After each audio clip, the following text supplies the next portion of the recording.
She came off the bench. Not the starting lineup. Not the headline spot. The bench.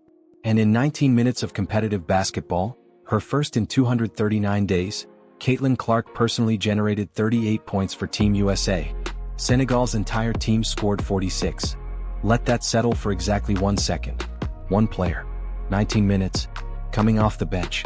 After 8 months of rehab. In her first senior national team game ever. And she was almost solely responsible for a score margin that entire national programs can't manufacture in a full 40 minutes. Here's what nobody is talking about.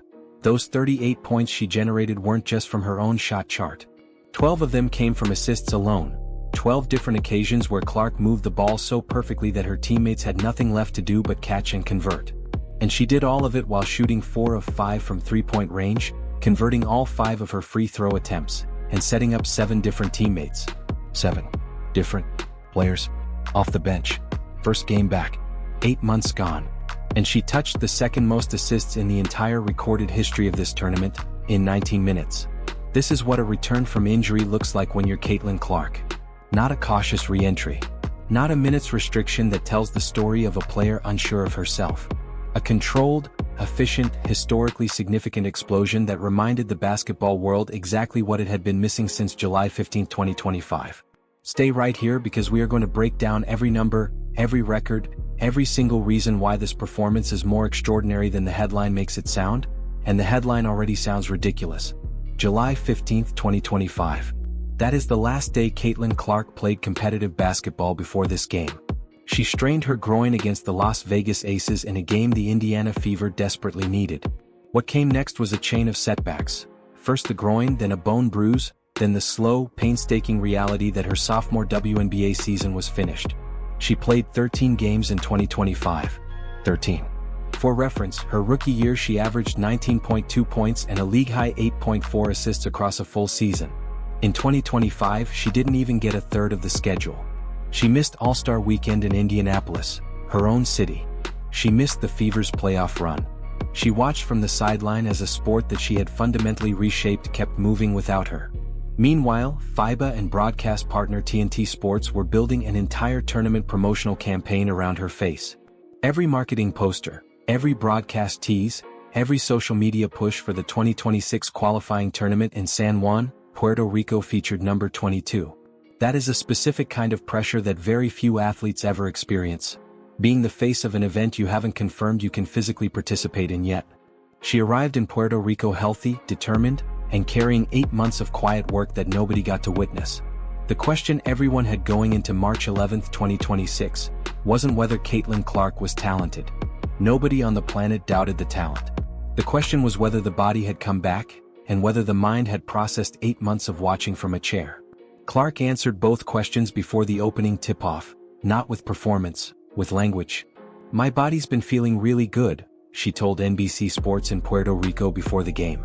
"So just kind of having confidence in that. Don't worry about the body. That's kind of the mental battle, trying to get over that aspect. Don't think about it, don't worry about it. You put all the time in that you can to be in the best position you are." Read that again. Not, "I hope my body holds up." Not, "We'll see how the minutes feel." She had already mentally cleared the injury and moved on to the next problem. The mental battle, in her own words, was not surviving the rehab, it was quieting the instinct to protect yourself that every returning athlete feels. And then, before the game, she said something that reframed her entire role with this team in one sentence. "This is such a different scenario for me rather than the WNBA season when a lot is kind of on my shoulders. Here you're surrounded with 11 other players that are so talented, people that have won gold medals. That is not false modesty. That is a player who has immediately understood the tactical identity of a new environment and is telling you exactly how she plans to operate within it." Clark wasn't arriving to the national team to replicate Indiana Fever Clark, where she has to carry the offensive load every single possession. She was arriving to elevate a roster of established stars, and that is the version of Clark that is hardest to stop, because you cannot double-team a player whose primary goal is making everyone else look easy. The version of Caitlin Clark who is trying to make it easy for everyone else is the most dangerous version that has ever existed. After the game, she graded herself a B+. A B+. With the second most assists in tournament history, 80% three-point shooting, and a 38-point personal impact in under 20 minutes. That self-assessment tells you exactly what kind of standards this player operates by. Here is the thing nobody explains properly: Caitlin Clark did not start this game. Head coach Kara Lawson, in her first game on the sideline after taking over Team USA in September 2025, made a deliberate decision to keep Clark in a reserve role. Clark checked in at the 5:16 mark of the first quarter, behind a starting lineup that included Angel Reese, De'Arica Hamby, Chelsea Gray, Kalia Copper, and Jackie Young. On paper, that makes complete sense. You protect a returning player. You let her find the game gradually. You manage the minutes of someone who has not played competitive basketball in 8 months and whose conditioning, no matter how much work she put in, cannot fully replicate the demands of live competition. But picture this from a different angle. Caitlin Clark, the most commercially marketed player on this entire tournament's promotional material, sat and watched the opening 5 minutes of her senior national team debut from the bench. The crowd that had come to San Juan, many of them visibly wearing Indiana Fever jerseys and Iowa Hawkeye gear, was watching someone else start in her place. And here is where the tension actually lived. Clark's three-point shot had been a legitimate concern heading into this tournament. During her injury-shortened 2025 season, there were 3 separate games where she went scoreless from behind the arc, the first time that had happened since 2022 when she was a sophomore at Iowa. In those 13 games, she shot 27.9% from 3. For a player whose offensive identity is built on range that extends well beyond the NBA three-point line, a dead shooting touch is not a cosmetic problem. It is a structural one. So when she finally checked in at the 5:16 mark, the question hanging over San Juan wasn't just about rust. It was about whether the most important offensive weapon in her game had fully returned after months of reduced load and interrupted rhythm. Within 35 seconds of checking in, she had her first assist. Within 3 minutes, she had 4. The shot? That came with 1:15 remaining in the first quarter. A three-pointer that hit every inch of the rim, rattled around, and fell through. Not a pure stroke. Not a clean look.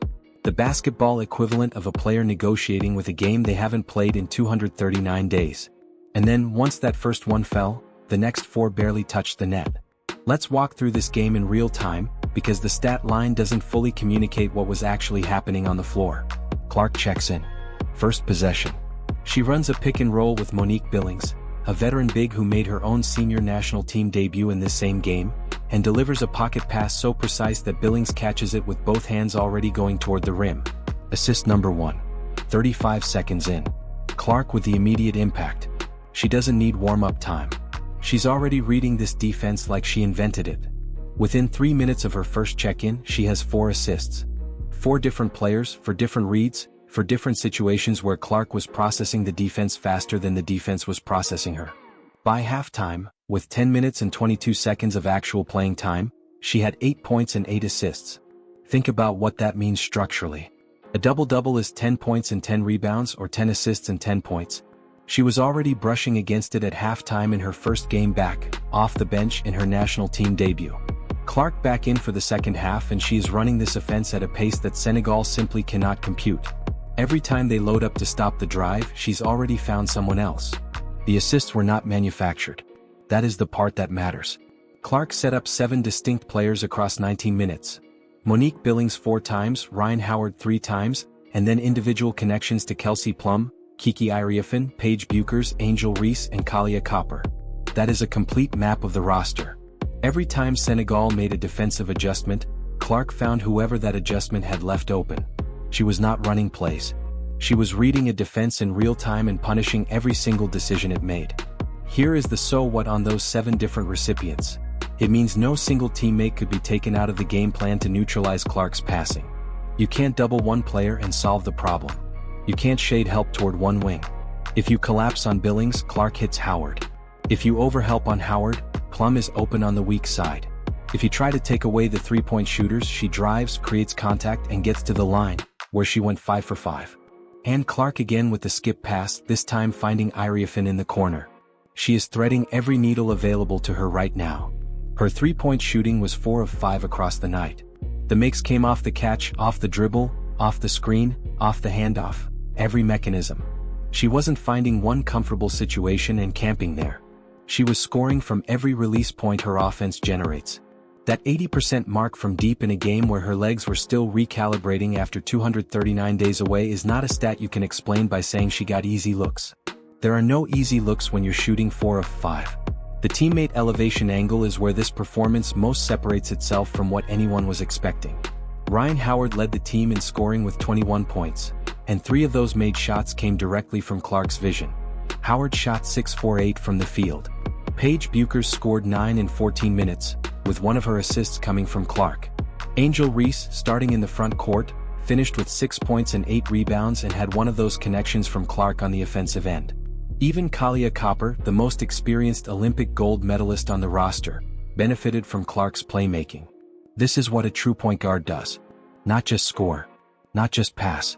Read, react, and make every single player on the floor better. And with 5 minutes remaining in the third quarter, the 3 players who might define a generation of American women's basketball, Clark, Bueckers, and Reese, shared the court together for the very first time. 3 of the 4 most recent top WNBA draft picks, all in USA jerseys, all on the same floor at the same time. Kara Lawson called it a glimpse into the future. It's hard to argue with that framing.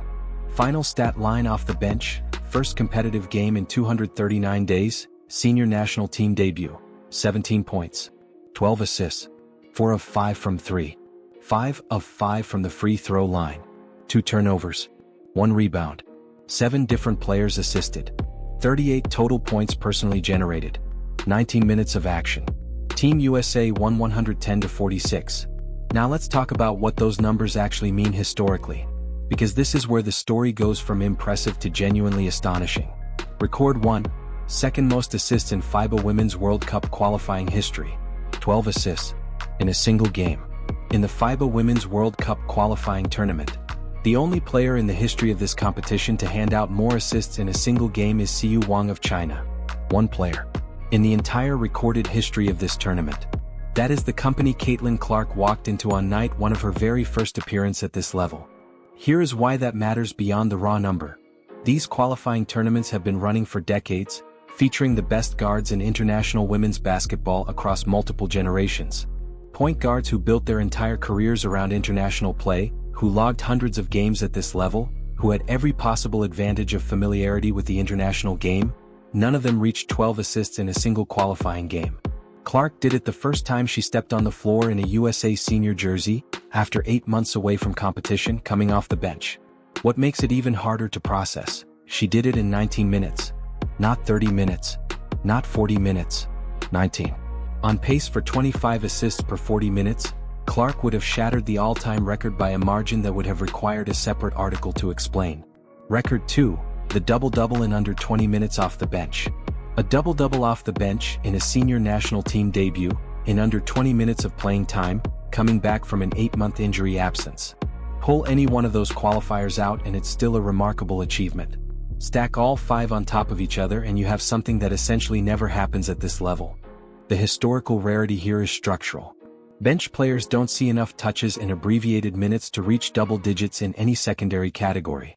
Debutantes don't have the trust of their teammates yet to generate 12 assists. You earn that through repetition and familiarity.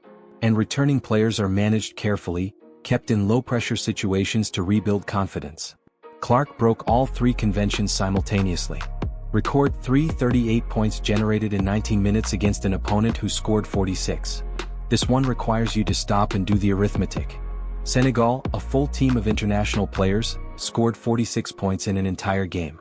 Caitlin Clark personally generated 38, 17 she scored herself, and 21 that came directly from her 12 assists being converted, in 19 minutes. She was responsible for 82.6% of an entire opposing team's output, in barely half the time they had available. There is no clean precedent for this ratio at the senior international women's level in any game that has received proper statistical tracking. This is not just efficient basketball. This is a player operating at a level so far above her competition that the competition itself almost becomes irrelevant as a measuring stick. The 64-point margin of victory tells you the teams weren't close. Clark's individual impact tells you the game wasn't close, partly because she personally was not close to being matched. Record 4, tournament MVP in senior international debut. Across the full 5-game tournament, after averaging 11.6 points and 6.4 assists while shooting 52.9% from the field and 40% from 3, Clark was named the TIZOT MVP of the FIBA Women's World Cup 2026 qualifying tournament. To understand why that is historically significant, This was her first senior international tournament. Period. Not her second or third. Her first. Most national team programs treat first tournament players as contributors to a larger system. Clark was the system. She led the entire tournament in assists, not just her team. The entire tournament. Across all 5 countries and all their respective playmakers. The last time she won a TISAT MVP award for FIBA was at the U19 World Cup in 2021, when she led Team USA to a gold medal. She won that tournament MVP as a 19-year-old. 5 years later, in her very first senior appearance, she won it again. The gap between those 2 awards includes a historic college career, a record-breaking WNBA rookie season, an injury-devastated sophomore year, and 8 months of rehabilitation. The bookends are perfect. And the fact that she earned the senior version before she'd even played a second game at this level is something the history books simply did not have a template for. Record 5. Efficiency rating best on Team USA for the entire tournament. The number that the competitor's script never touched, the number that the highlights don't capture, the number that tells you this was not a hot shooting outlier performance but a sustained standard of play across 5 consecutive games. Clark posted a tournament high efficiency rating of 14.6 for the United States. Not just the best single game efficiency. The best average efficiency across the entire tournament for the entire American roster. That means across games against Senegal, Puerto Rico, Italy, New Zealand, and Spain. 5 different defensive schemes, 5 different levels of competition, 5 different game situations. Clark was statistically the most efficient player Team USA put on the floor. Not the most famous. Not the most hyped. The most efficient. She did this while shooting 52.9% from the field overall. She did this while leading the tournament in assists. She did this while rotating in and out of the lineup, adjusting her role, learning Kara Lawson's system in real time, and never having a catastrophic off night. That 14.6 efficiency average, leading the most talented women's national basketball team on the planet, in her first senior international tournament, is the number that defines this entire story. Here is the one detail that ties everything together, and almost no coverage has given it the weight it deserves. She set up 7 different players. Not 2. Not 4. 7. Off the bench. In 19 minutes. First game in 239 days. 7 names: Billings, Howard, Plum, Iriafin, Bukers, Reese, Copper. That is the starting 5 plus 2 reserves. That is almost the entire active rotation in a single game, all connected to Clark's passing in under 20 minutes of court time. Coordinators spend entire seasons trying to build an offense where one player can credibly threaten to find that many different outlets. Clark did it on instinct in her first national team game without a preseason, without a training camp under this coaching staff beyond a few weeks of preparation. The assist total gets the attention. The 7 names is the part that should make your jaw drop. Because it means no defensive game plan, none, could have protected Senegal from what Clark was doing. There was no pattern to break, no tendency to overplay, no favorite receiver to deny. She was simply reading the defense and punishing every single decision it made, every single time until she ran out of minutes. 7 names. Sit with that for a second. Let's address the most legitimate counter-argument, because if you don't bring it up, someone in the comments will, and they won't be entirely wrong. Senegal. Senegal went 1-4 in this tournament. They finished last. They gave up 110 points to Team USA in a game that was essentially decided inside the first 6 minutes. Running up numbers against Senegal is not the same as running up numbers against Spain, Italy, or a top-tier international program. When the best defense you're facing all night is outclassed by your 3rd, 4th, and 5th best players, the raw statistics get inflated by context. This is a fair point. Stated clearly. The competition level against Senegal was not an accurate reflection of what Clark will face in Berlin in September. Nobody serious is arguing otherwise. But here's where the counter-argument actually falls apart. The historical records she approached or touched in this game are measured against every game in the history of this specific tournament format. That means those records were set across every level of competition this tournament has ever featured, including blowouts, including mismatches, including every game where a top 5 program faced a lower-ranked opponent. Across all of those games, in all of those conditions, only Siyu Wang of China had ever distributed more assists in a single qualifying game. Clark's 12 matches or exceeds what every other player in tournament history managed in any single game, regardless of opponent. Second, look at the full tournament picture. When the competition got harder, Puerto Rico, Italy, New Zealand, Spain, Clark averaged 11.6 points and 6.4 assists across all 5 games. She did not disappear when the defense tightened. She adjusted. Against Spain in the toughest game of the tournament, a 14-point win where Spain kept it close for stretches. Clark played 22 minutes and still contributed 7 assists and a block while managing the offense. Third, the efficiency metric of 14.6 led the entire tournament, not just the games against weaker competition. That number accounts for performance across all 5 opponents. Leading Team USA in efficiency across a full tournament that included competitive European programs is not something you can dismiss by pointing to the Senegal game specifically. And finally, and this is the part that really matters, Caitlin Clark graded herself a B+. Not an A. Not "I played great." She watched the film, assessed her own standard, and determined she had room to improve. A player who gives herself a B+ after a historically significant performance and goes on to win tournament MVP is a player who is not yet playing her best basketball. That's a problem for every team that has to guard her in Berlin. Here is what comes next, and why it matters far beyond any single qualifying game. The 2026 FIBA Women's World Cup is set for September 4th through 13 in Berlin, Germany. Team USA will be chasing their 12th world title. They enter as the dominant force in women's international basketball, a program that has won 11 World Cups and 8 consecutive Olympic gold medals. They are the benchmark against which every other program on the planet measures itself. But Berlin is different from previous World Cups for one specific reason. This is not the veteran team that won in Paris. Kara Lawson is building something new. The roster she's assembling blends Olympic gold medalists, Kalia Copper, Chelsea Gray, Kelsey Plum, with the first generation of young stars who could carry American women's basketball through the LA 2028 Olympics and beyond. Clark, Buchers, and Reese are not just players filling spots on this roster. They are the next era of USA basketball, being introduced to the international game in real time. What the qualifying tournament established is that Clark fits this system organically. She doesn't need to force her offensive game onto a roster full of established players. She enhances them. Lawson called it explicitly, she doesn't just bring dynamic scoring, she is one of the most dynamic playmakers in the world. That dual identity, the scorer who is also the tournament's best distributor, is the element that makes this version of Team USA genuinely dangerous at the World Cup in a way that a purely score-driven lineup would not be. For the Indiana Fever and the WNBA, the implications run alongside the international story. Clark's last full healthy season, 2024, her rookie year, produced 19.2 points, 8.4 assists and 5.7 rebounds per game. She led the Fever to a 20-20 record and their first playoff appearance since 2016. In a body that is now fully healed, in a system designed around her strengths, and with the confidence of a player who just won tournament MVP in her senior international debut, the 2026 Fever season, whenever the CBA negotiations resolve and the season begins, has the potential to reach levels her rookie year could only hint at. Picture this. Clark is 24 years old.